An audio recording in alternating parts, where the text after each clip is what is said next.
Pedofilia seringkali diartikan sebagai kelainan seksual yang menjadikan anak-anak sebagai objek seksual. Apapun alasannya, pedofilia tentu tidak bisa diterima secara sosial. Berikut beberapa kasus predator seksual anak yang pernah terjadi di Indonesia.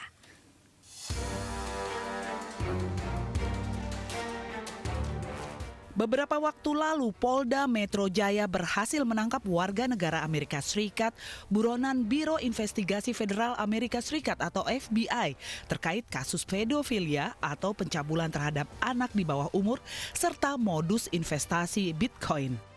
Masyarakat memang selama, kan dia sudah hampir 3 bulan mengontrak rumah tersebut, sering ada keluar masuk anak-anak kecil, karena memang masih ada satu DPO lagi yang masih kita lakukan pengejaran.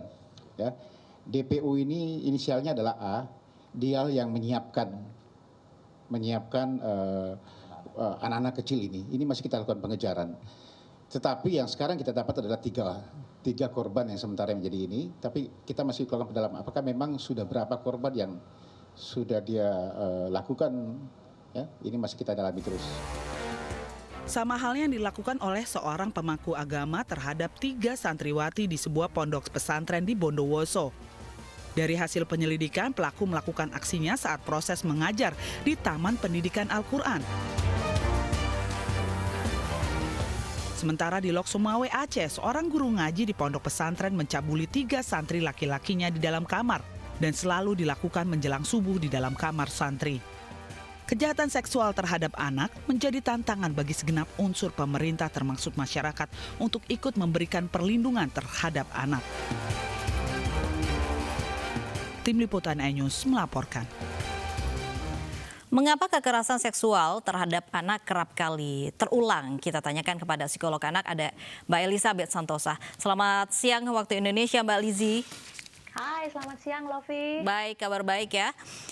Baik, sayang sekali kita ini ada kabar kurang baik karena terjadi lagi pelecehan seksual. Tadi juga Anda mendengar di Depok, Jawa Barat, korbannya lagi-lagi adalah anak-anak dan bahkan dilakukan di rumah ibadah. Ini tanggapan Anda, Mbak Lizi?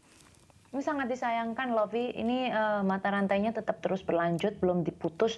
Namun yang bikin menurut saya perlu menjadi perhatian adalah pelakunya bukan hanya orang biasa, tapi juga memiliki satu jabatan khusus gitu ya, dan ini kerap kali sering terjadi, menjadi sangat rentan kejahatan seksual. Kan tadi kan Lovi katakan apakah dikarenakan karena kelainan seksual, itu bisa jadi kelainan seksual artinya menyukai anak-anak ya, memberikan suatu satisfaction atau kepuasan tersendiri. Yang kedua adalah kalau dilakukan oleh para let's say seseorang yang punya otoritas atau hierarki tertinggi di komunitas, bisa itu penegak kepolisian yang ditakuti masyarakat, pejabat, pemimpin, pemuka agama, dan sebagainya. Ini yang jadi masalah adalah ini ada sindrom kekuasaan, makanya memilih anak kecil menjadi korbannya. Baik, tadi juga dikatakan oleh polisi ini sudah berlangsung lama, bahkan 20 tahun begitu. Bahkan belum baru terendus begitu oleh polisi. Bagaimana mungkin masyarakat bisa membaca perilaku-perilaku pelecehan seksual begitu? Bagaimana sih ciri-ciri dari pedofilia ini? Sulit, Lovi. Kalau kita kategorikan terhadap pedofilia, kan pedofilia bisa banyak. Tadi saya katakan ini juga kalau kita generalisasi pedofilia biasanya kan orang atau dari keluarga sendiri, tangga, ya orang yang dekat. Nah, yang paling sering terjadi, kenapa pedofilia itu sering terjadi dan tidak sulit untuk terkuak begitu, dikarenakan biasanya mereka suka diancam korbannya. Nah, apalagi kalau pelakunya adalah sosok yang dipercaya punya reliabilitas tinggi. Contohnya, kalau pemuka agama kan sulit sekali untuk kita mempercayainya. Anak-anak juga bingung gimana juga secara dari korban untuk menerangkan ini. Ayah, ibu, orang tua yang punya sebagai otoritas dari anak itu sendiri, sulit sekali. Nah, ini yang mengapa sampai hari ini pedofilia ini sulit terkuak. Karena si korban itu sudah lebih muda, lebih lemah, tidak memiliki power, tidak punya siapa-siapa untuk mencari dukungan. Itu satu. Yang kedua lagi, kalau dimulai sejak kecil, misalnya saat anak-anak itu belum memahami konsep pelecehan, itu lebih sulit lagi untuk memahami apa itu yang namanya pencabulan, kejahatan. Nah, ini sangat menjadi kompleks. Kenapa kasus pedofilia itu sangat sulit untuk diidentifikasi. Kemudian konsep pendidikan seksual apa yang mungkin bisa dibagikan kepada anak-anak umumnya yang kerap kali menjadi korban pelecehan seksual. Bagaimana caranya kita mengenalkan pendidikan seksual terhadap anak?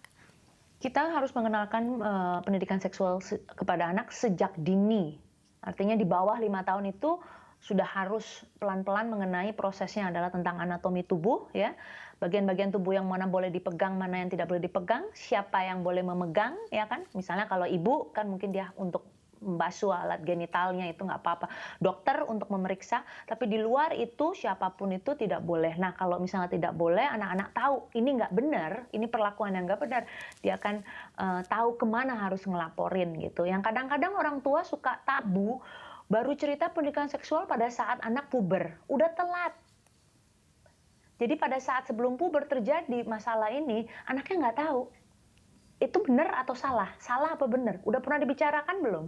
Konsep pemahaman mereka dipertanyakan kalau orang tua menunggu sampai saat pra-remaja baru memperkenalkan pendidikan seksual. Artinya minimal berapa tahun ketika anak-anak itu mengenal pendidikan seksual?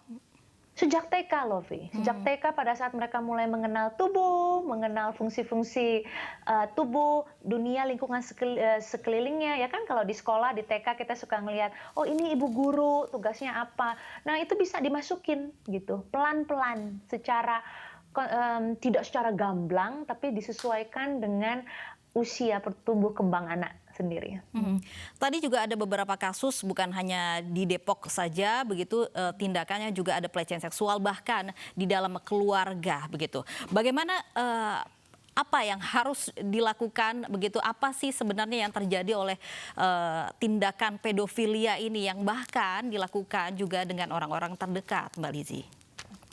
Aduh, Mbak Lovi, ini sangat sulit sekali ya. Kadang-kadang kita kalau ngelihat masalah ini kita harus lihat si pelaku itu kenapa? Satu, apakah memang tidak mempunyai saluran dalam menyalurkan keinginan seksual? Siapa tahu ada beberapa pemuka agama yang memang tidak bisa atau dilarang, disebut dengan selibat ya untuk hidup sendiri. Yang kedua, mungkin juga dia punya hubungan di masa lalu, dulunya korban, sekarang jadi melakukan ibaratnya balas dendam begitu, bisa juga. Jadi motivasinya banyak banget, Lovi.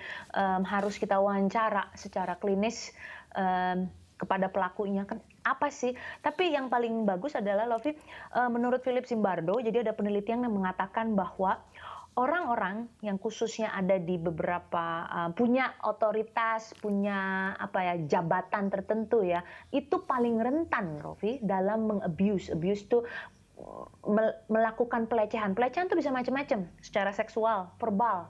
Misalnya bos ngatain gitu ya kan, atau dia ngatain anak buahnya atau sekretarisnya, ngomong yang tentang menyinggung urusan masalah pelecehan seksual walaupun tidak secara sentuhan. Jadi ini mereka-mereka yang ada di dalam posisi ini adalah yang paling rentan mengabuse atau melakukan pelecehan atau kejahatan seksual. Itu harus hati-hati.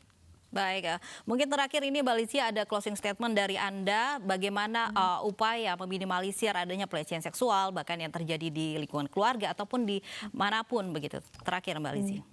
Ya buat para pemirsa, trust no one. Kadang-kadang orang yang kita kenal, yang kita percaya, yang kita tahu tidak akan mungkin melakukan, bisa saja. Ingat, mereka itu punya kelemahan. Mereka lemah, jadi kita terus harus waspada, ya. Nggak bisa juga. Harus kenal anak-anak kita, harus kenal orang di sekeliling kita, dan memahami observasi kalau mereka ada perubahan, kita harus cepat tanggap, gitu. Baik, terima kasih Mbak Elizabeth Santosa sudah bergabung bersama kami di iNews Siang.